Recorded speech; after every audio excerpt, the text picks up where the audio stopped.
time to put down your rod and pick up your headphones. Join JC and Andy from Ebb Tide Tackle for The Outflow, the podcast talking all things lure fishing with hardcore fishers from all over the world. Hi everyone, welcome back to The Outflow. Our special guest, Aaron Dillon, who's a fair bit of what you call, I guess, a topwater tragic. Done a bit over his life, but we'll have a chat to Aaron and see what comes up. How are you, Aaron? Yeah, good. Thanks, Andy. That's all right. Thanks for having me on. How are you, John? Hey, Aaron, how are you, man? I'm good, thanks. I'm good. Thanks, John. Good. That's the way, man. These are fairly ordinary times. We should be fishing, man. We should be down the southwest chasing barrels or something, shouldn't we? Yeah, I was actually checking my calendar in on my work computer, and I should have been coming home from Dubai last Sunday night. So it's a bit of a stark reminder of what could have been. So one can dream. Well, that was actually all three of us, right? Correct. Yep, that's it.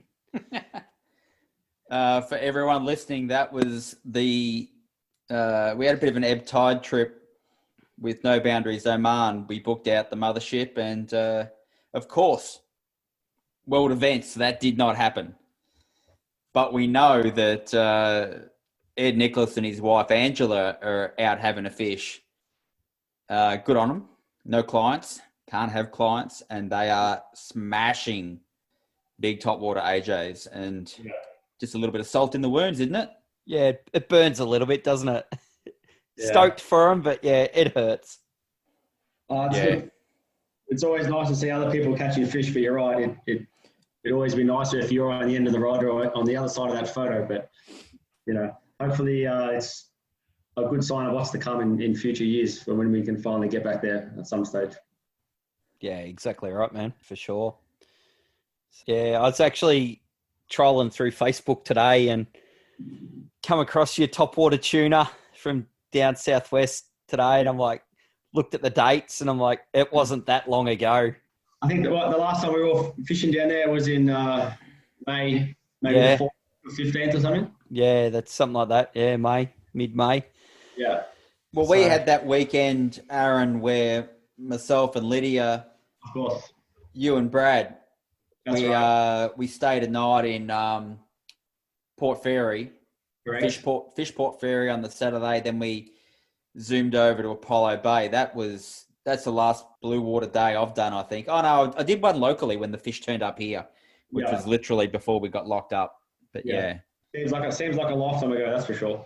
It does, doesn't it? Oh, well, hopefully soon we'll be back into it. Yeah, that's sooner rather than later, I hope so. Done. There's a lot of very anxious fishermen in Victoria, especially in Metro Melbourne right now, and we're all feeling it together, guys. Yeah. Yeah, that's for sure. It's the question is, where do you go first? Where's the first trip? Yeah. Weather dependent for me, because if it's weather permitting, I'll be, heading southwest looking for tuna. Yeah. Big ones. But if it's not conducive to that, I'll head inland freshwater.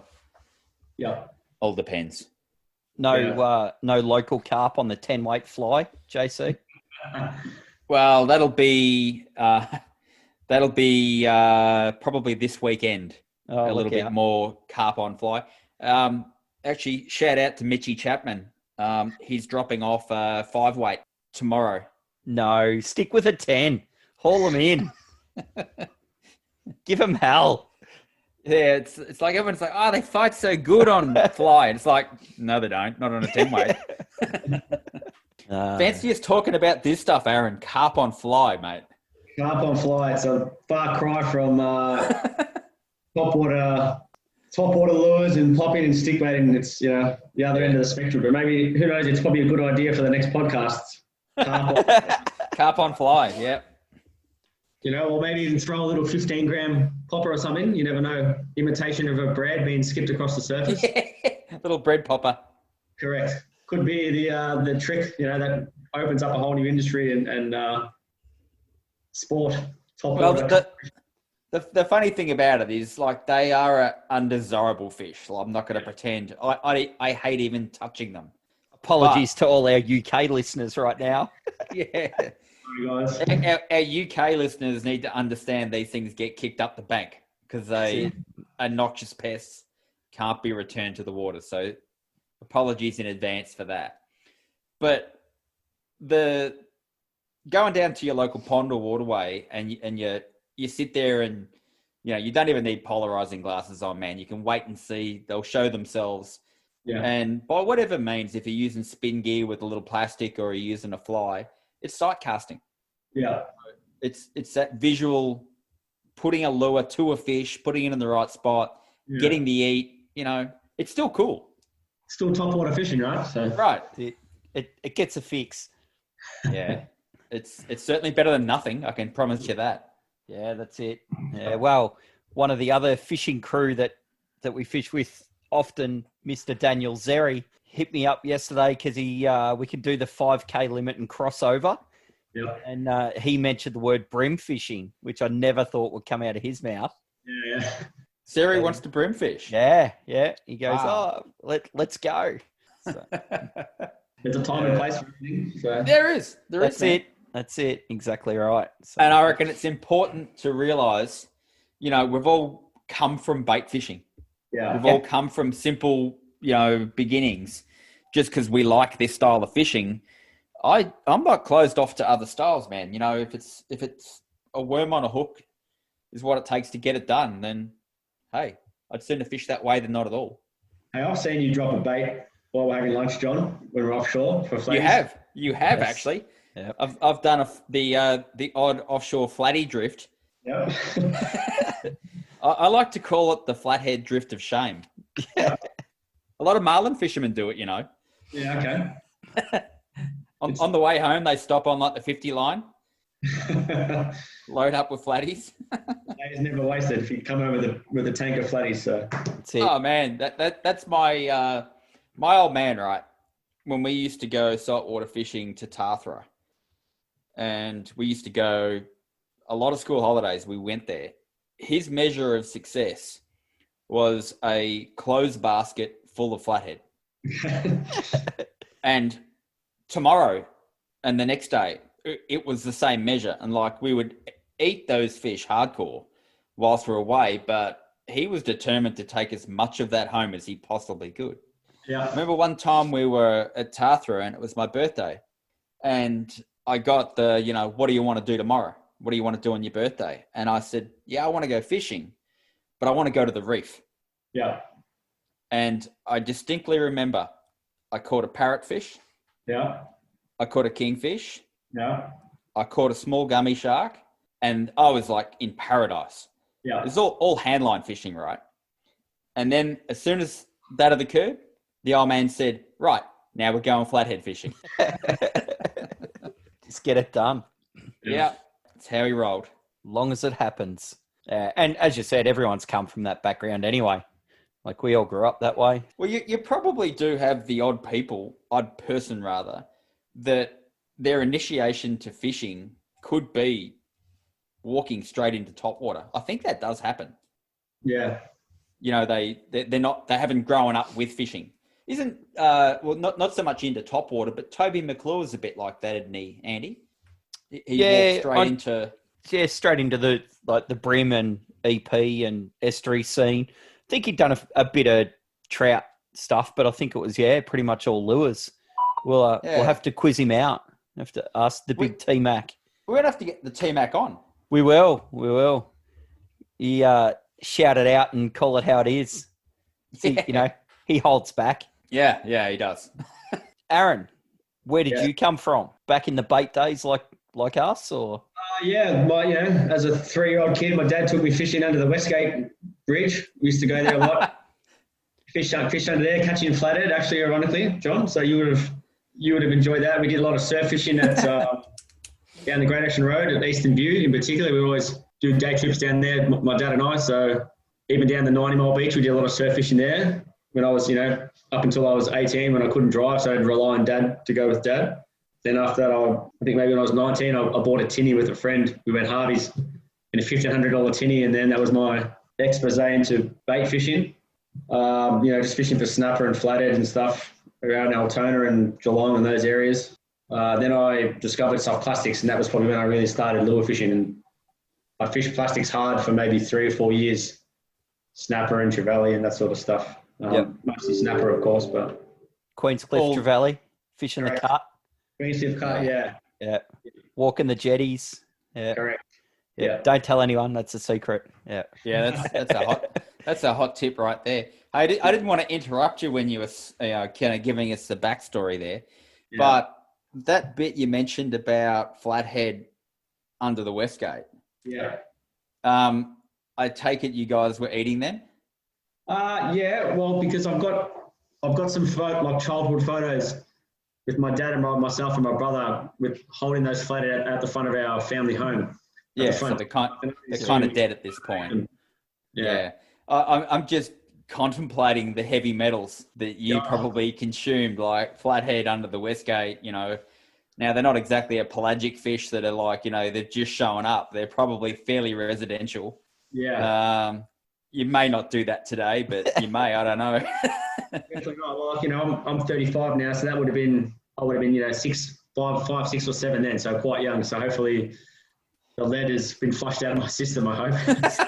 You're still going. Don't worry about it. I think when I go through the airport, I beep sometimes. Hopefully it's not. Yeah, man, you appear healthy. Yeah. That's it. A little bit of a twitch sometimes, but that's nothing. A bit of a twitch. So it sounds like your journey into, jigging and topwater, which we're going to get to, is that real natural progression of a fisherman through styles and techniques? Yeah, I think so. I think it's, I'd say so. And probably the advent of social media and the ability to see what other people are doing basically instantaneously also helps to learn about other techniques, I think helps. But I think there's definitely a progression from bait fishing to soft plastics and lure fishing, then on to, maybe topwater and stick baiting and popping and jigging. I think that's, in my opinion, that's the most exciting part for me. But, some people might prefer to troll or bait fish, which is also fine. Any form of fishing is a good form of fishing. So I'll never say one thing's better or superior than others, because that, you could upset some people saying that. So yeah, and I think there's a degree of arrogance in saying what I do is better than what you do. I don't think anyone wants to go down that path. Yeah, probably some people do that, but I guess it's what lights your fire and makes you want to go and spend your money and get up early and do things. You find an excitement level in things, and I'm guessing for you it's seeing lures crash a stick bait. That's it. Sorry, seeing fish crash your stick bait. I'll have another go at that. I'm not going to edit that out either. That's staying in. That's in. I wouldn't. That's a keeper for sure. So when was the full topwater evolution, man? Where was your first kind of foray into it? Yeah, I think I was looking back at I have a hard drive with all my fishing photos, so I had to look to check what year it was. But it was 2012 actually. Yeah, so right. I think it was so that's eight years ago now. I was just I must have been searching on the internet looking at stuff, and I somehow I think actually I went to a fishing talk at what's the tackle shop in Geelong in Moolap on the Port Arlington Road there. I've gone blank now. Mario's, yep. And there was a fishing talk that night with Lee Rayner, and he was talking about kingfish. Oh, yeah.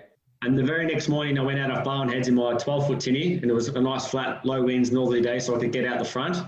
Third cast, caught a kingfish on a metal jig, like a metal lure, like a $5 laser lure. Yep. And I caught a kingfish, and then after that, I'm like, shit, this is really good. I really enjoyed that. And I started researching kingfish and learned a bit more. And then I discovered New Zealand was a mecca of kingfish. And then I got in touch, and I found a guy called Mark Armstead from at the time that he was running a company called Extreme Sport Fishing Adventures. We exchanged some messages, some email. I think it was emails, and we arranged a trip. And I actually got on a plane and I flew across with my dad actually. And we met with Mark. We fished with him for 2 days. I took no tackle whatsoever because I had no idea what to use or bring or any techniques or anything. But I knew I was interested in topwater fishing and kingfish especially. So from there, I think we fished 3 days with Mark, and we learned, from the ground up, if you will, how to everything from casting to why you should work a lure this way and what lures work best. And, you know, Mark was very generous at the time to lend me all of his equipment. And at that time, I had no idea what I was actually using and holding. And of course, you know, Mark is a big advocate for carpenter. So he has a lot of, they're not inexpensive stuff, you know. So he was, you know, always very generous and helpful. And yeah, that was probably my first dab or experience with topwater fishing, I guess. So not much. You know, man, hearing that, just a lot of things that I know about you fall into place for me. The high-end tackle taste. Yeah. You know, I guess for the listeners, a bit of background about Mark Armistead. He is an Aussie. He's a Victorian who's lived in New Zealand for a long time. He is regarded as probably one of the very best topwater kingfish guides in New Zealand. Yeah, for sure. Back at that time, he had his own boat. He doesn't now. He'll guide on other, bigger charter boats like Cascade, etc. But back in that era, he was hosting, you know, squads of Japanese anglers that would come out to either have their trip and hang on the coattails of like the Japanese pros, or they were pros themselves coming out to field test gear. And it was all high-end Japanese gear. And he was hosting, you know, Kenichi-san from Carpenter. Yeah. So, you know, that is your apprenticeship.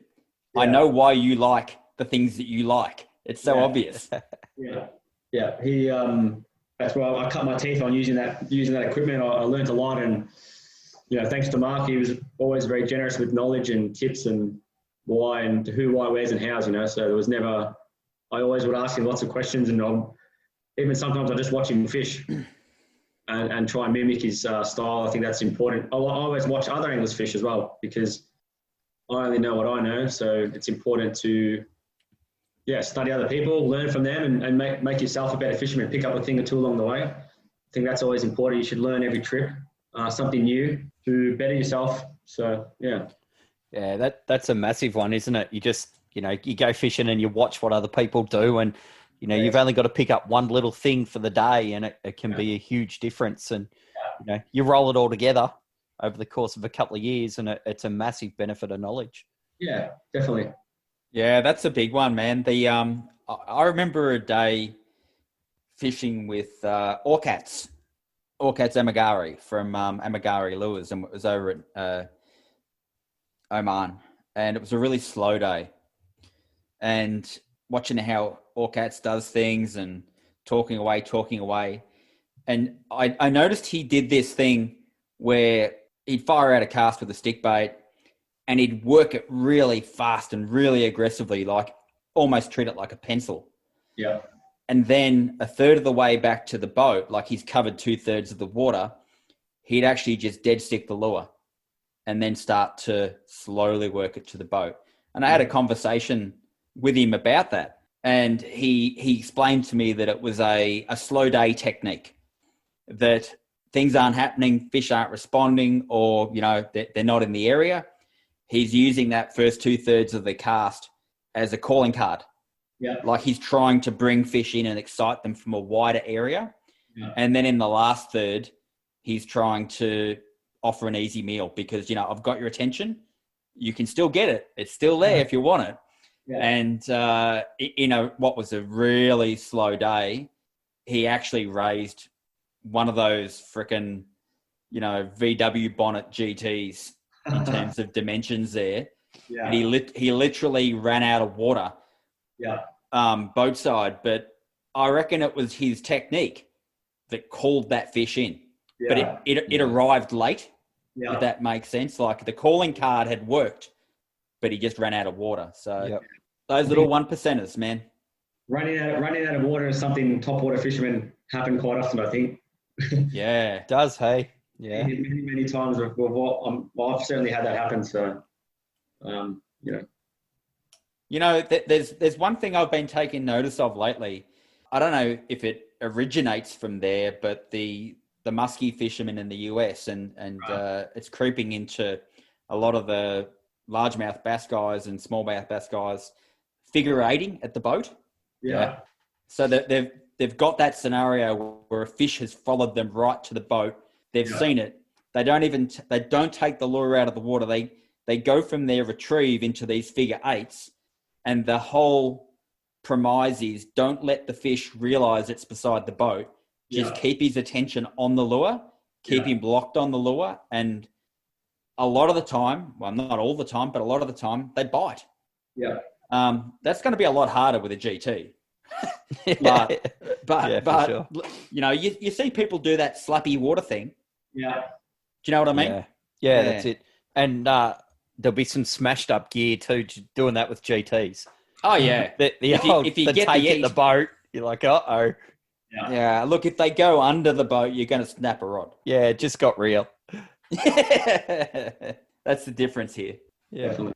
Yeah, I love those little 1%ers. Like, you have those days where you're not getting the bite, but your buddy is. Yeah.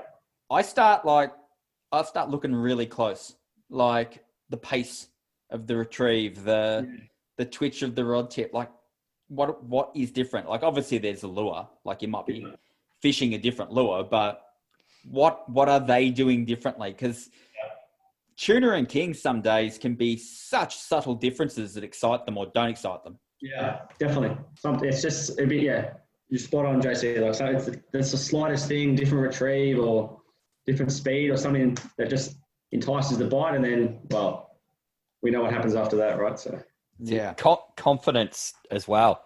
If you're not confident in what you're throwing straight up, like if you've got it hinted out, 100% it shows through.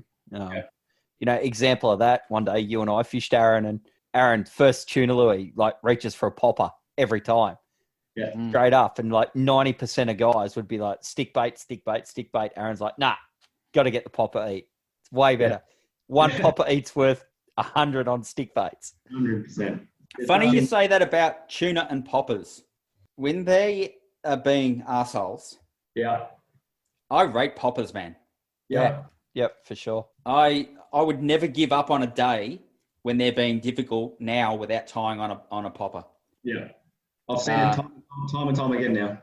Yeah, it's my mentality used to be I'll tie on a popper if they're on fire, you know, because they're even taking poppers.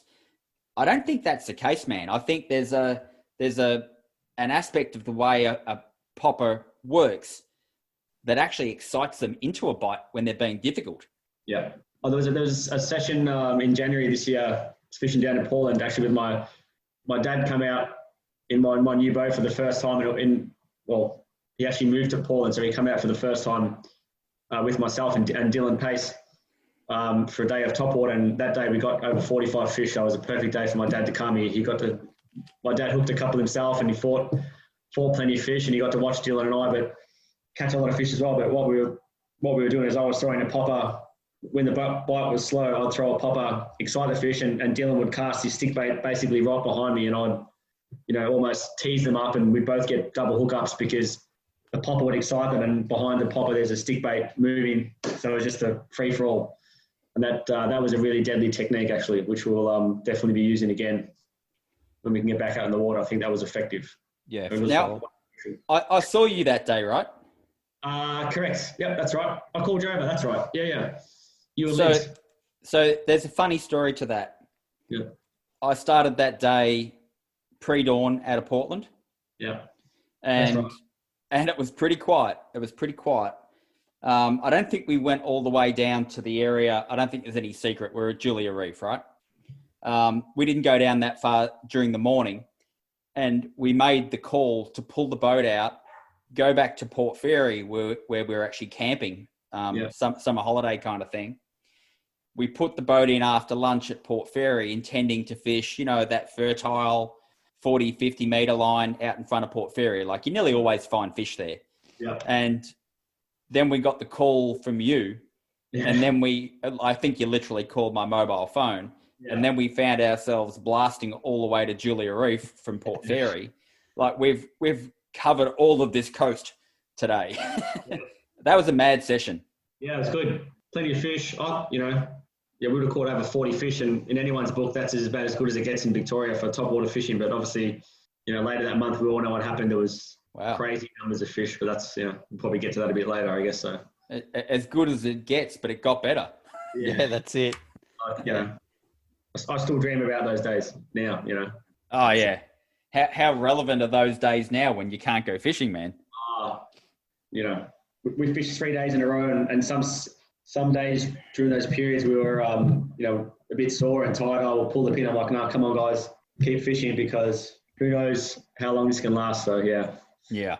Well, I guess we'll get back to this summer, because that's a worthwhile discussion in itself. But keen to kind of track it back to, you know, your topwater journey, so to speak. And after that trip with your dad over to see Mark in the first one, when was the next time? Like, I guess you probably brought that some of that back here and started to.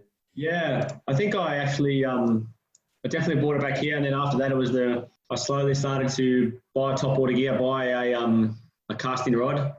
I bought a Stella and casting gloves, and then just the rest is history. But I think in 2012, I think the next year I'll enjoy it so much. I basically booked to go again the following year, and I think I actually went with Brad Spiden the next year after that, about the same time. In springtime seems to be the best time to go in Taronga, because obviously there's a lot of squid and baitfish coming in, and the kingfish are breeding as well. So they're fat, they're hungry, they're aggressive. So it's prime time, you know, all the stars align. So I reckon we went the next year after that, even the year after that. But I don't think I think I tried to fish kingfish here in Victoria, but failed miserably. For whatever reason, I haven't caught a lot of kingfish in Victoria, which is a true story. I've done a ton of fishing in New Zealand. I've caught all my, 98% of kingfish I've caught have all been in New Zealand. So I'm definitely good in Victoria. The lack of kind of local success.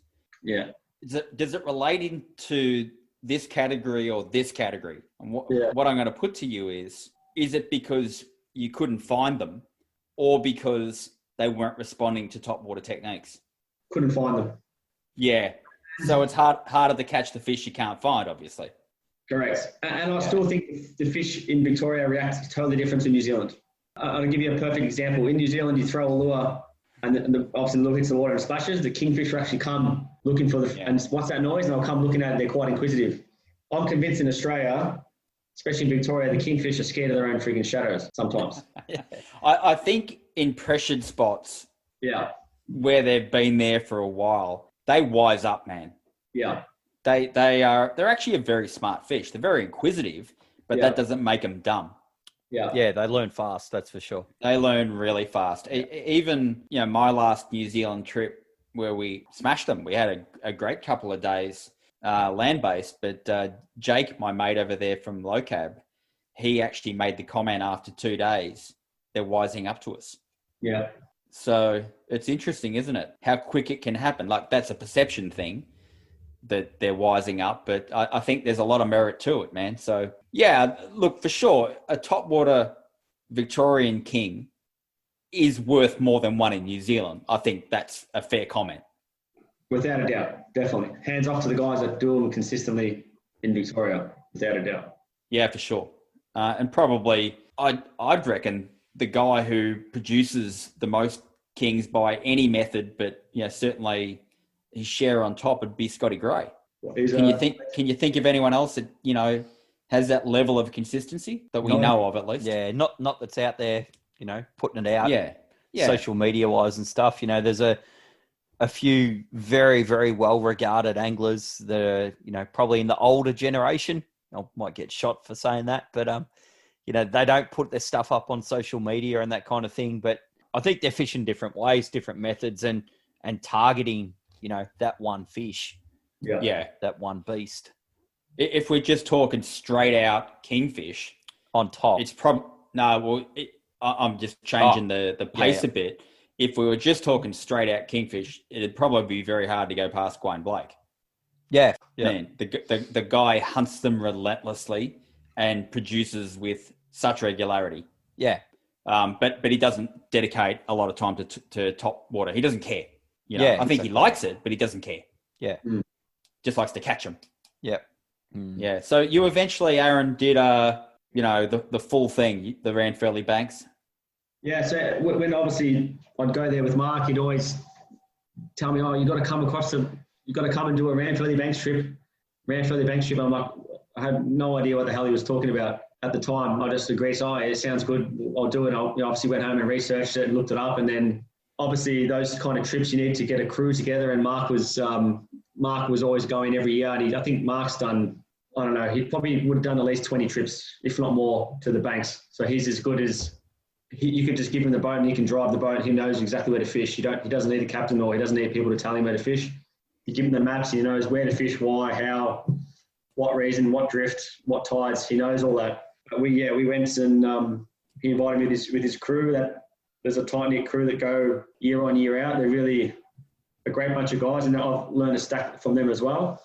There's some guys from Sydney, guys from the South Island, and obviously Mark, and then sometimes a couple of local Kiwi guys would come. But yeah, we did the Ranfurly Banks trip the first time. I was quite excited, not having ever done a 6-day liverboard before, and it's quite an adventure actually. So yeah, it was really exciting actually. So I actually remember the first time when we left Whakatane Harbour, we steamed through the night, and we woke up in the morning after getting not much sleep, because obviously driving with a moving boat all night up the front of the boat and having the water splash against the front of the boat, it's not a good environment to sleep, especially if that was your first night at sea. Woke up the next morning and I looked out on the water. We'd arrived at the banks, and obviously the water was stained yellow, and I'm thinking, oh, what's this dirty water? And it was just kingfish as far as the eye could see. And we've all seen that distinct. We know what that yellow looks like, and it was just incredible. And it was just, of course, I was like a kid in a candy store. Quick, get the rod and start casting. And they were all rats, unfortunately, just sunning themselves. But I noticed if you cast the lure 50 meters away from the school, as soon as the lure hits the water, you can see the fish all look up, and they all swim across over it to try and attack it. What's this big splash in the water? They're so inquisitive. It's really something has to be seen. Yeah. So that's one thing about kingfish, man, that always jumps out at me. Their inquisitiveness for the type of fish they are. A pelagic sport fish. They are super inquisitive. Yeah. No doubt you smashed some good fish on that trip. Yeah, definitely. We had some. Obviously, there's always slow patches on any fishing trip, but then when it's on, it is really, as we like to call it, pandemonium. So yeah. When it's on, you might have 5 or 6 guys fishing on the boat. So you might have 2 guys jigging or live baiting, and you got 4 guys up the front casting, and there's long rods, and there's people screaming, there's kingfish coming over the deck. It's really what we live for, So that's what I live for. That's, for me, there's nothing better than that. That's the pinnacle right there. So Kingy scratch the itch, mate. Yeah. They do. They definitely do. Especially when you see a big fish, the big greenback come through. If you've got smaller fish, when I say small, I'm talking 15-kilo fish chasing the lure. You see these big fish come. If a fish had shoulders, they'd hip and shoulder the other fish out of the way and hit your top water lure, and then it's on. That's as good as it gets in far as, in my opinion. So that visual is something that you get sometimes with GTs, where there's multiple fish being competitive for your lure. Yeah. But with kings, when they're switched on, that's common. Hey, Correct. they'll all want it. and what's even better as well is we're casting. I'd always cast at the front of the boat. So you're actually 1 or 2 meters above sea level, so you can see quite a distance. So you can even see obviously it's when you're at sea level you can only see so much. When you're elevated, it takes a whole new perspective. And even just going up the front and just sitting back and watching all the other guys casting, you can see the kingfish coming in. That's also a sight to see as well. That's even just spectating is fantastic, and you really appreciate those fish. Yeah, it'd be pretty cool to just sit there with a camera. Yeah, and often guys, Mark would do that. Mark's obviously an avid photographer as well, so Mark was always our proxy photographer. He'd always sacrifice his fishing time just to take photos of us, so we've got memories and stuff. So credit to him. Yeah, that takes a lot. Yeah. Good judge. Yeah, we've all been that guy at one time or another. Yeah. It's hard. I also now these days I enjoy watching my friends catch fish and see the excitement. Yeah, that thrills me as well. Especially when they're new anglers or it's a first time out or they haven't done a lot of top water fishing. It sounds a bit cliche, but if they catch a fish, it's like me catching a fish because it makes them happy. If they're happy, I'm happy, and it's and especially some of those bigger fish, it's a fish for the boat as well. It's not just personal fish for the angler who's on the rod. It's definitely a team effort, that's for sure. Yeah, there's so 100%, much man. more that goes together with it, isn't there? Without a doubt. So Yeah. With your kingy experience, you gotta right those wrongs in Victoria, man. Gotta find them and get them to eat here, man. Yeah, it's definitely it's not through lack of trying, but I must admit, especially when it's summertime, the last couple of years we've been quite lucky. There's been a good run of bluefin tuna. Yeah. And if I had to choose, well, tuna's probably taken my attention more than kingfish because a little bit bigger, pull a bit more string, probably a bit more consistent. Maybe I'm being a bit not so much lazy, but just there's nothing wrong with. We all want to go and catch fish, don't we? I think so. Oh, that's it. And this run of tuna we've had the last couple of years, it's so accessible. Yeah. Right along the coast now, basically, and it's turning into, well, it's near on a 12-month a year thing that there's tuna at somewhere at some point, and they've got so many good attributes, like a king, to chase on cast lures on top. Like it's not really a second prize. No. I think the tuna too. It's somewhat of an easier formula. Yeah. A report of tuna in an area, like tuna are coming from Portland or tuna are coming from Fairy or they're local. You can go to those ports, head out, and I rate yourself a decent chance of finding them. Agreed. Whereas finding, kingfish more inshore is, on the whole, a lot harder. And not saying you cannot, but in a top water situation, that's not easy. You got to find the fish in the first place. Correct. So you're probably look, to be honest, if you're serious about top water kings in Victoria, you probably need in your arsenal. It might sound like a bit of blasphemy and non-purist, but you probably need to find them first with live bait. Yeah. When you've found their location, then okay, now we can fish for them by how we want to fish for them. Yeah. But the first thing is finding them right. Yeah. And that can involve, maybe not doing exactly what you want to do, but yeah. And look, for some guys, that's the case with tuna. They won't just commit to the miles of driving. They feel like they've got to put skirts in and do it. I know the temptation. It's there. Yeah. You're tempted often, JC. sneaky trolled stick bait out the back. We all know it. I'll freely admit to it. If I can't find them, I'd sooner find one and then, turn my attention around. Oh, it can spin the day, can't it? Yeah, it can. Just, you got to find that school in the first instance, don't you? Yeah, exactly right. I've done it before, so don't worry. I've done it in New Zealand. I've done it in Portland. And it's raised kingfish and we've caught kingfish, so it works. And tuna, obviously, as well. But, yeah. Yeah, 100%. Yeah, well, I just finished writing a kingfish article for our blog. And in doing that, I had a couple of phone calls to mates in New Zealand, to both Mark and Jake. And Mark told me that, let's say at the banks, if he can't find kingfish, he trolls Orion Nambuses. Yeah. Till he finds them. Yeah. And then now let's cast at them. So, probably the premier topwater kingfish spot in New Zealand that's at least reasonably accessible. There's probably other places like Wanganella Banks that are, better again, but a lot further. And same applies. You got to find the fish. Yeah. Yeah, exactly right. There's no point, sticking to your guns and being the purist all day if you don't get to fire a cast. I don't see a point in that. I don't. No. Well, you can get some nice sunset photos. What was next for you, man, after the New Zealand trips? Like when did GTs take your eye? I think GTs took my eye pretty much at the same time as New Zealand. I learned about topwater, and obviously, you start looking online in forums and conversations. At the same time, GTs was always on my radar. Probably what slowed me a bit was probably not having someone I knew that I could probably share that with and organise a trip to go by myself.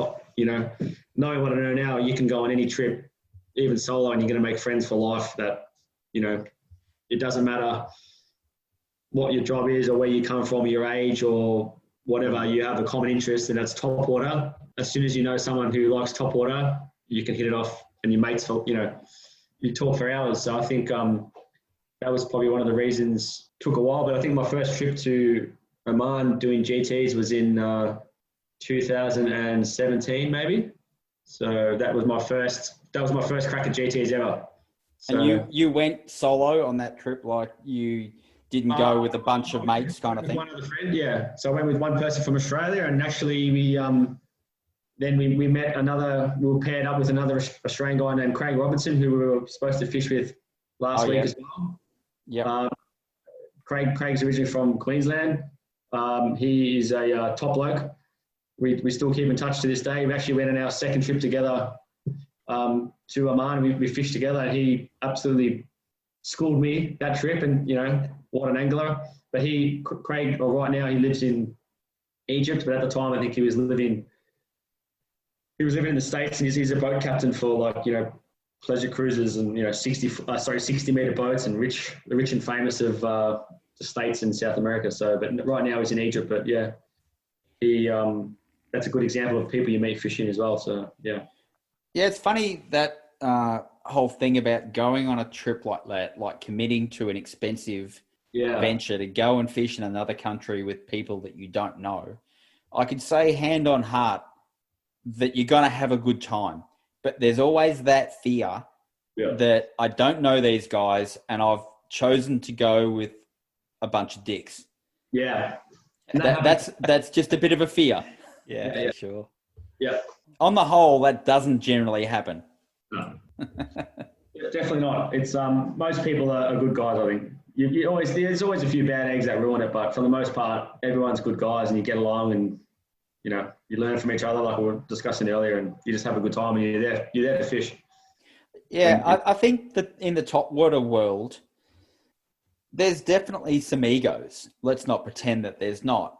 But I think for the most part, they're good blokes as well. Yeah. Yeah, for sure. They're just, these guys are just, I guess, really driven to the ultimate extent. Yeah, they are. They are. It's like this style of fishing is their Everest. Yeah. It's not about relaxation. No. This isn't about, this helps me unwind. It's, if anything, this cranks me up and makes me anxious. GT popping for 4 or 5 days straight doesn't really relax or unwind much. It pretty much destroys you. You come home and need a week off. That's it. Yeah. Unless you're Ed Nicholas or someone like that. Yeah. Yeah, he might get a bit sore. Just talking about, landing yourself on a trip like that reminds me of Daniel Zeri. We'll have to get him on Monday. He's for the guys listening to the podcast, Daniel's a mate of ours. He's part of our crew, but he's an endless supply of comedy, I reckon. He loves it. But his first trip over to No Boundaries, he ended up fishing with Flynn Cypher and Flynn's dad. And, prime dates in April.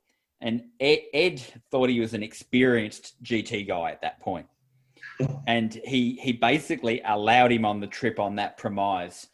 And Daniel hadn't caught, let alone seen a GT at that point. Yeah. And I think he nearly got sent home. But he had a great trip. He's a fantastic, fun guy, hey? Yeah. That's good value. We've hit it off well, and he's definitely on my call list when it's time to go fishing, and he's always welcome on my boat or vice versa. So yeah. Hey, I heard a rumor that he owes you a siren. He does. Correct. Thanks for reminding me, because as soon as there's stock, there'll be one with my name on it. That's for sure. So you're saying that we should send him the link when they land? Absolutely. Let him know. Give him a heads up. Let him know. Personal. You should probably even just ring him. Don't even email him. Actually, just get his credit card details now. Direct to pay in advance. That's it. Just deposit. Oh man. You don't mind losing stuff for good guys, so that's fine. Lures are there to be used, and unfortunately they get lost. That's just part of fishing. I don't definitely. Oh yeah. I'm not the mentality. I'm not going to throw that. It's too expensive or rare or whatever. They're just lures at the end of the day. Buy them to use them, as they say. Yeah. I agree with all of that. Absolutely, I do. But when you get, probably this applies to GTs more than anything, maybe good kingfish. When you get schooled, when you get reefed and you've lost a good fish, you do get that double whammy of, I've lost a good fish, I've lost that opportunity. Yeah. Oh, and that lure and terminals were probably $200 as well. Yeah. A little bit of that creeps in. It doesn't stop me using it, but I acknowledge it. Yeah, for sure. But you've got to move on. You can't dwell on these things. It's not healthy. No. One of my first good days off Port Fairy, I think I lost 4 carpenters in one session. But we caught over 30 fish. So it didn't matter. That's a high attrition rate, bro. Well, yeah, probably back then I hadn't really caught a lot of fish in high volume, so I wasn't used to, trying to lead a fish. Yeah. I was fishing with trebles and barbs. I didn't know what I knew now in terms, switching to singles, barbless, where you can release fish so easily. So I wasn't doing myself any favors, but I said to myself on the way home, shit, if we can catch 30 tuna in a day for the boat, I'd probably happily lose 4 lures if that was the price to pay, because, we all want to catch fish, right? So, yeah, totally get you, man. Yeah. So you do a bit of jigging. You go over WA, yeah? Yeah. So normally, I'm lucky enough in my job that I get to travel. I went, outside of COVID times, I get to travel quite extensively abroad and within Australia. And I always, every December, I always go and see some customers we have in Perth. And always, ironically enough, it's the same time when the sandbows are thick off the back of Rottnest Island. So yeah, I always stay for the weekend and we'll make a long weekend out of it. But yeah, I've done I think 5 or 6 years Samson fish jigging. And that's a very good fishery, because it's within an hour of Fremantle, you're fighting with potentially 30 kilo Samson fish, and they're very easy, very simple to catch, and you're within metro. You're not having to fly to New Zealand and spend 12 hours steaming out to the banks or things like that, and they're hard pulling. I think Samson fish pull just as hard as kingfish, without a doubt, and, fairly simple to catch. And who doesn't love jigging heavy jigs, 300-400 gram jigs in 100 meters of water and holding on for dear life. That's as good as it gets as well, Yeah, it's good fun, man. Do you find how the sharks on them there? Yeah. That's the last probably 2 or 3 years, the sharks are really bad, where sometimes you get to a spot and 6 guys or 7 guys, the whole side of the boat would hook up on sandbows, and every single person would lose their fish to sharks. Which sucks, because, one, you're killing fish unnecessarily, but, it just ruins the spot. You have to move. And the sharks are smart. They sit on the sandbow schools that are there. They're schooling up to breed. And of course, they hear the boats, and they're not stupid. The boats is like the dinner bell, so they follow the boats around. So it's a real shame. But probably the best trip, we rented out the whole boat for 4 days last December. We probably one of the best 2 days of fishing for Samson fish I've had since my trips over there. We just one afternoon we brained them. We were just normally I fish like PE6 to PE8 heavy gear, and then we were fishing PE2 just on silly string, just having fun and landing fish, because there was no sharks, so you could play around with them and have a bit of fun, So nice. Yeah. Hearing it increasingly from WA, the problem with sharks on any of their jigging grounds, like some days you get lucky, but I'm starting to hear it a lot. Yeah, you hear it more and more now. Especially that Samson fishery in November, December, January. That's a world-class fishery, but the shark problem, all those bronzies ruin it. Like if they weren't there, people do still fly from China and Malaysia, guys coming in, hiring the boat and fishing for a week. Because even those trips as well, you go out in the morning, you get a cooked breakfast. From 1 December, it's cray season, so you pull the pots, you might get 15 crayfish for the day. So you get a crayfish lunch, do some Samson fish jigging, nice lunch.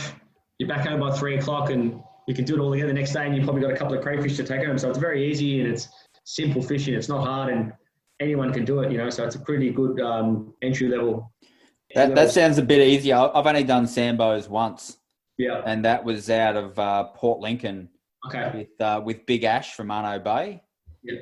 And I feel we went out to the cabbage patches, which are very wide of Lincoln, and I'm wild ass guessing here, but I feel like it jumps up from, like, you're out in the basin, the 150 meter line, and the cabbage patches drop up to about, in the shallowest, like 20, 30 meters. They really jump up out there. Wow. But it's a 2.5 hour steam to get out there, but they're fun, man. Yeah. Oh, they're awesome. Yeah, and we were getting kings with the Sambos. Yeah. And bluefin as well. It was It's a mixed bag. Yeah, pretty cool. I'd definitely do that again. But the 2.5 hours out, 2.5 hours back, yeah, it's a solid day. Yeah. Well, when we go sambo jigging, we were fishing on like a 55-foot ex-cray boat, so there was plenty of room. You could right. up the top or sleep on the floor. It was very comfortable. So it was, you're not bashing against swell for 3 hours in southwest Victoria in wet weather gear. You go fishing in shorts and thongs and t-shirts is very simple, easy fishing. Yeah. We're in Ash's, they're gallants, aren't they? Same as like Matty Hunt's. Gallants. Yeah. And I don't think you've met Sean Farmer yet, Aaron, but Andy knows him quite well, a mate of ours. And Sean's susceptible to seasickness. Okay. And Farmer had all these patches on, like they're on his face, they're on his neck, they're on the back of his hands. And it was like he went out supremely confident that this was the cure. Yeah. But I think probably, I won't say all of these seasick remedies, but certainly most of them, they're in your mind. Yeah. And it didn't work. Yeah. Poor guy. I feel so sorry for him. You don't get seasick, do you, man? No, but look, I'll be lying if I said I've never had it before. A few times we're around the banks. Sometimes if you're right, it gets in your mind and it just creeps up on you. But maybe if you're in your bunk, maybe you're fiddling on your phone trying to scroll through music or something, you might get a bit queasy. But most of the time, no, I'm fine. So I don't think there's a person on this earth that hasn't had it. But Right. you get those people that are literally, I'm on blue water, I'm sick. Yeah, I know. Yeah. That would be tough. Yeah, it's funny enough. A lot of the hardcore land-based guys, that applies to a lot of them. Yeah. They are hardcore anglers, but they cannot stomach being on the ocean. So I generally feel for those guys, that's pretty crap. Hey, it's funny, man. So you've been in this whole Melbourne topwater scene going back about eight years. I reckon I can timestamp about 10 years for myself is when I started to get, this is my thing. This is my jam, and I'm going to pursue this style of fishing. Andy, I reckon you're probably there, maybe a tad longer even. Yeah, bits and pieces. I dabbled and did a bit like kings off Barwon Heads and occasional trips as kids and that up the Barrier Reef and that kind of thing. And bounced around a bit, but never as a, hardcore, this is what I want to do if I've got a choice to go fishing. No, you were far too engrossed in your brim tournaments. Yeah, I did a bit of that for a while. We'll talk about that at depth one day. But what the point I was going to make, man, is that, the Melbourne topwater community, and that's what I like to call it, a community, is growing. It's actually growing fast now. Yes. But there was this very small community, and we knew of each other. Yeah. But I hadn't met you until like a little over a year ago. Yeah. When you filled a spot on a Fiji trip we went to. Yeah. It's crazy, man. Oh, no, I'd met you once at the boat show, right? Yeah. Very briefly. Yeah, I guess I definitely knew of you guys and Eptide, and I guess just sometimes the stars down the line, but, I think we've hit it off as, fellow topwater fishermen, and we have similar goals and passions and interests, and we like to do, which is good. So that's, again, one of the reasons I like fishing and topwater fishing especially, so... Yeah, those like-minded guys, and they're a kind of person. They're a bit of a hunter. Yeah. It's not about filling the boat with fish, but it's about going to get that fish. It's different. Yeah, exactly. But on that, when it's not about filling the boat with fish, on its day, topwater casting for numbers, like when we're talking tuna and kings and that kind of thing, tuna especially. Yeah. You're a big chance to be the boat on the water that catches the most fish. Yeah. Oh, for sure. 100%. Like, I guess if we come back to the summer that we've just enjoyed, It was undoubtedly one out of the box. Let's not pretend. Australia Day, man. Yeah. Was it Australia Day or the day after?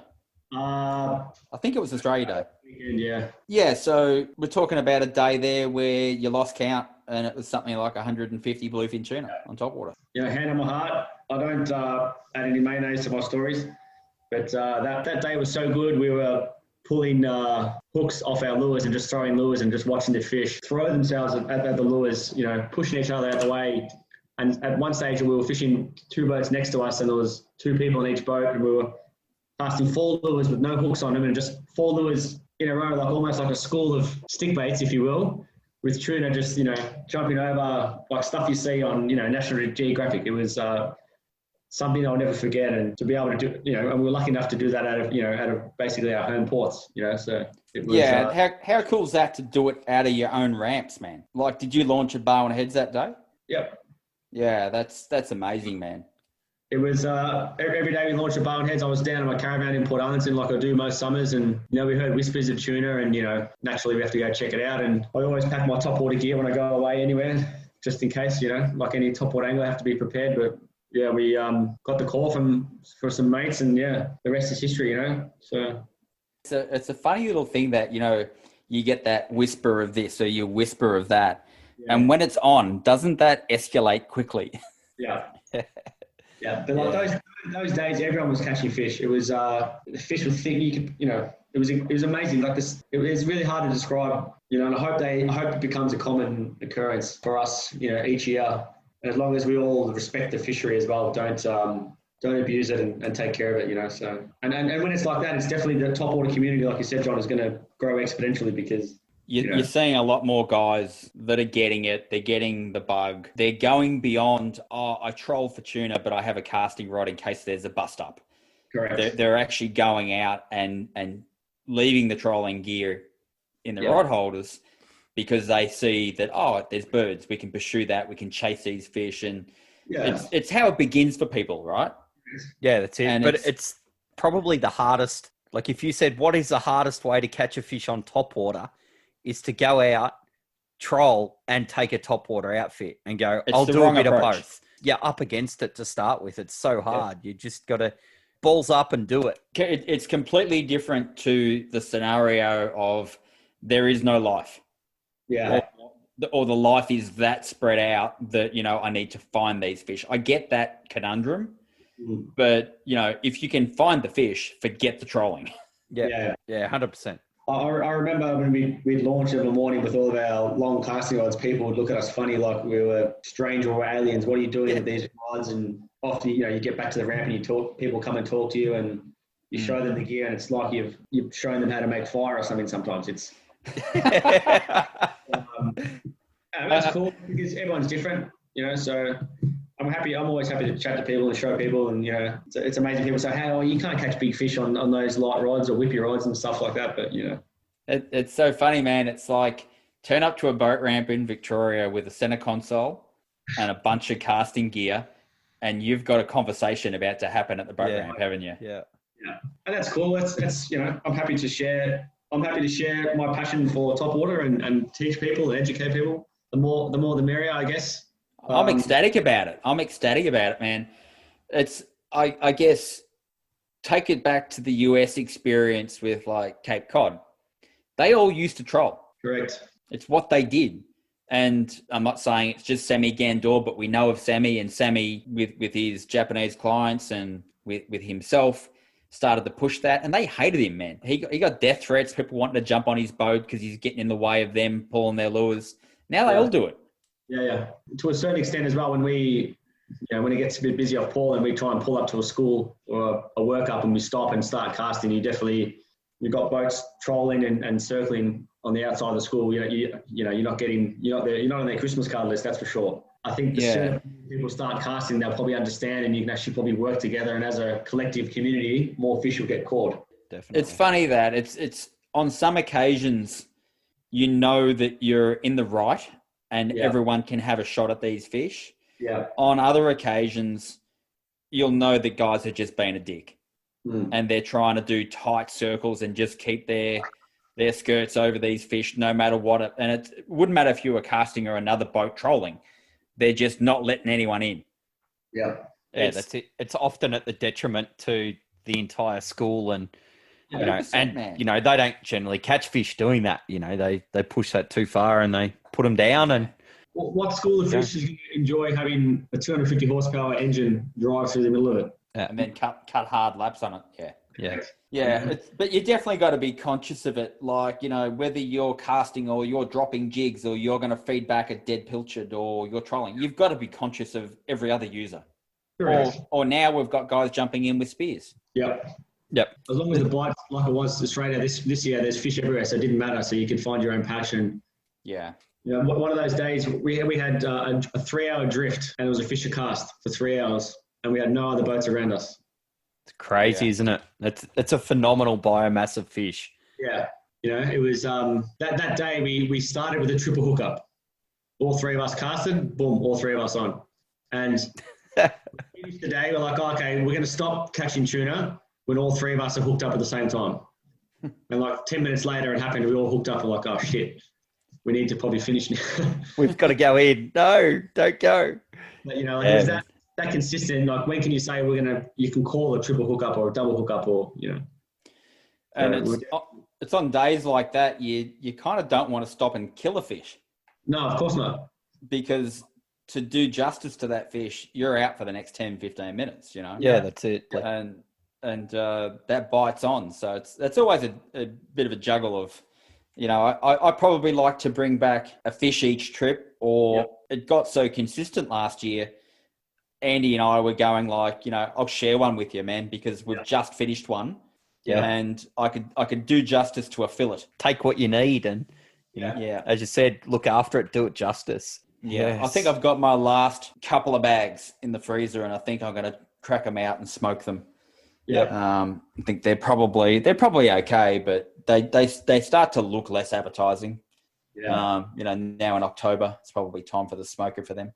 Yeah. Yeah, you'll be surprised though if you've vac sealed them and, you know, you've looked after them to start with. So if they've been vacuum sealed and the air hasn't got to them in the freezer and, you know, they don't burn, you know, that the outside might go that dullish color, but you can just trim that off gently and away you go. It's still tasty. I'm sure it's okay. Like with you rip an inch off it and that slab inside will be quite okay. Yeah. Send it over. I'll have it. Oh, well, you know, you kind of got to the point where you'd had enough tuna a while ago. I did. Yeah, no, I'm about out. Yep. So back to you, as I reckon you have the unofficial title of the biggest topwater bluefin in Victoria. Yep. And unless someone's going to jump out. Oh, look, actually, Aaron Crocombe did mention that he thought one of the guys from New South, Joel Oliver, had gotten a keg. I'll check with Joel. I speak to him sometimes. Yeah. But in the absence of that being confirmed, then I think it's you. Yeah. That was a cool fish, man. That was we're all fishing together, 2 boats that day out of Warrnambool. Yep. School fish are plenty, and you found some big ones, man. Yeah, it was that fish was definitely, I think, maybe 5 years in the coming. Like, I had a lot of time spent casting and retrieving and sweeping, casting, retrieving, sweeping. A lot of endless trips up and down the southwest coast, fishless trips. I managed to hook one. I definitely hooked a barrel off Port Fairy with Dillon Pace and straightened hooks. So I knew what it was like, and then the taste, and to get that one fish and the hooks to stick was very. It was a great day. Yeah, I don't think I've seen anyone catch a bigger fish, and I really hope there is. If there is one caught out of Victoria, but I'm sure that'll get beaten because it's only a matter of time before someone else catches a bigger, 100 kilo or a bigger fish in Victoria. That's for sure. If you're the clubhouse leader, and I think you are, I was of the opinion it was going to get beaten this winter. Yeah. You know, that it wouldn't stay up there for a long time, but it was the clubhouse leader. A pandemic had something to say about those thoughts. Yeah, just hang on to that for a bit longer, mate. Yeah. Hold those thoughts. Yeah. So just coming back to the effort that you were talking about, a long time coming for that fish. How many of those trips do you reckon, or what ratio of your trips are out there to chase the jumbos as opposed to I'm just happy to catch topwater bluefin? Because there is a different mindset. Yeah, look, I think definitely during the summertime, we're definitely not taking the big guns, if you will. Yeah. We're fishing, that they're school fish, the 20, 30 kilo models. And, this year, I think we definitely had there was some 40, some, high 30s, 40 kilo fish amongst them as well. But, look, definitely like April onwards, we're fishing PEA, 150, 170 pound leader, like we're targeting big fish. How many trips? Yeah, too many to remember, John, to be honest. So, but we definitely. Yeah, I think that's a fair way to divide it. That summer feels like you're just topwater fishing for tuna. Yeah. But those specific winter, probably April to October, is you're going out with big fish in mind, and you're probably putting yourself. I don't know if you fish Port Mac much, but, you start hitting Bridgewater or Port Mac, you are going with big fish in mind due to the reliability year in, year out of big fish turning up at those locations. Yeah. And you accept, I will probably donut. Absolutely. But you got to be in it to win it. Correct. Yeah, it's all part of it. Fishless trips. I've had trips where I haven't even casted a lure because we hadn't seen fish and hadn't seen anything where worth casting any bird life or anything at all. So, and we've spent 10, 12 hours on the water looking, searching for absolutely zero. Those days covered hundreds of kilometers. Yeah, those days suck, but you need to have those to enjoy the good days. That's for sure. Just to come back real quick to that good one you got in. Yeah. What month was that? May 14. Yeah, May the 14th. Thanks, Andy. Just to be exact. Yep. Yeah.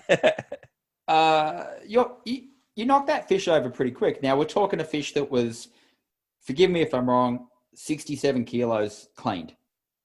63, John. 63 cleaned. Yeah. So you'd be pretty comfortable out of the water. It was probably in its 70s. Yeah, that's my assumption and calculations, yeah. Yeah, at the lower end of the 70 spectrum. You knocked that fish over in 10 minutes, man. Yeah. I was actually surprised, but not trying to big note myself, but I think I was fishing fairly heavy drag.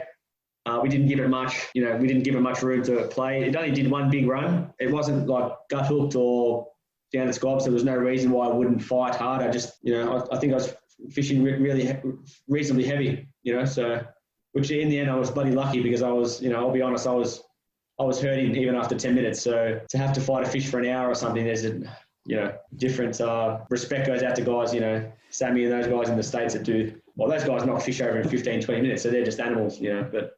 Yeah, you're a strong guy too, though. But I think there's a line with a fish, whether it's a GT, whether it's a tuna, doesn't matter what it is. But there's a line where I've got the goods to knock this fish over quick if I go hard. Yeah. But if I'm a little bit wrong and I've used all of my energy stores and I've got lactic acid kicking in hard and I underestimated the fight, you're now cooked. And Absolutely. That fight just blew out. Yeah. Like there was parts in that fight where I was, had my full body weight leaning right into that fish, squatting down, putting everything I had. If had any tackle failure, would have been a great bloopers video to put on social media like yours, John, you put up the other day. Yeah, it's a cracker, isn't it? Yeah, that. But I've had a lot of time, doing knots, and I have faith in my gear, and that's probably another reason to make sure you can always use the best quality gear you can afford and keep it in good condition and keep it well maintained, because obviously you only get one shot, and so often you only get one shot. So yeah, you got to make it count. Correct. But no, that was definitely I was very happy to catch that fish, and you hear about this a lot with big tuna down on our coast. And there's notwithstanding that there are fish that just go. There's really fit, fast, big fish that go. But over the history of the last decade of the Southwest, there's these fights that go for 3, 4, 5, 6, 8, 9 hours. I don't know. I'd just like to test a few drags sometimes. I think so, John. To understand it, because it doesn't make sense. Yeah. Yeah. Yeah. When, 100 kilo fish. Yeah. I'm talking conventional tackle now. Yeah. That with the right crews doing the right things can knock those fish over pretty fast. Yes. I think for those really extended fights, something isn't right. Yeah. Generally speaking, yes. Yeah, I think there's a fish being allowed to do that as opposed to, a fish earning every inch off you and the crew doing everything possible to get that back too. So I'm not casting any judgment on anyone, but I always wonder. Always Yeah. makes me wonder when you hear about these fights that go into like ridiculous hours, like kind of swordfish hours. Yeah. You know, it's generally accepted that those fish do that, the broadies, but no, it's interesting, man. Yeah. Now, shifting gears a little bit, for a topwater guy, you don't mind soaking a bait and executing a few school sharks. Yeah, I don't mind. I don't mind the occasional soaking baits for school sharks. Why not? So They're fun too. When the topwater bite's a bit slow, it's nothing. It's quite peaceful and relaxing just to do a day trip, off Barwon Heads and catch a gummy shark or a school shark. But look, if I'm any consolation, my casting rod is always in the boat just in case we see tuna on the way. That's it. Hey, there's nothing wrong with the fight on a schoolie. Nothing wrong at all. Imagine if they're on topwater. Damn. Sign me up. Sign me up every day. That's just my payback for your flathead comment earlier, man. It's deserved, I guess. Yeah, look, I just know whatever I happen to do whilst fishing will come back and haunt me at some point. I've gotten used to it. Yeah, that's all right. We all have our secrets and dark secrets, right? And skeletons. Or flathead in your closet, in JC's case. So, Aaron, what's the pinnacle? What's your number one? Is it the 100-kilo tuna on cast, or is it, unfinished business in New Zealand, or what? What's that's a good question, Andy. I think a little bit from all those columns. Definitely, the 100-kilo bluefin in Victoria in my boat is definitely on the in the top three. It has to be, because to catch big fish from home is it's always got to be special to someone, right? It's special to all of us rather, because it's home. But definitely, I'd like to go back to New Zealand. There's always talks of a trip to Wanganella Banks. That's on the cards. We almost were going this year, and we had something came up, and obviously COVID would have put a stamp in it as well. So there's there's talks there of genuine 50-kilo kingfish there, where that probably you won't be able to stop. So that's definitely on the cards. Obviously, back to Oman to unfinished business with GTs there. Anything that's topwater. The doggies was something I was looking forward to next month, John, to Vanuatu. That was definitely high on my agenda. So. Oh, another trip we're not going on. Yeah. I guess probably haven't really given you one specific fish, Andy, but No, there's no drama there. Yeah. All fishing is good. Anything to do with topwater is good. I'll be honest. So just keep fishing, really. And that's it. And it's keep fishing and appreciate every bit you get. Yeah. And I think in this current day and age, everyone's sort of probably looking on that a little bit more fondly than we ever have. Yeah, it's the ability to fish is just a great motivation right now. So it changes perspective on a lot of things, doesn't it? You end up fishing for carp on fly.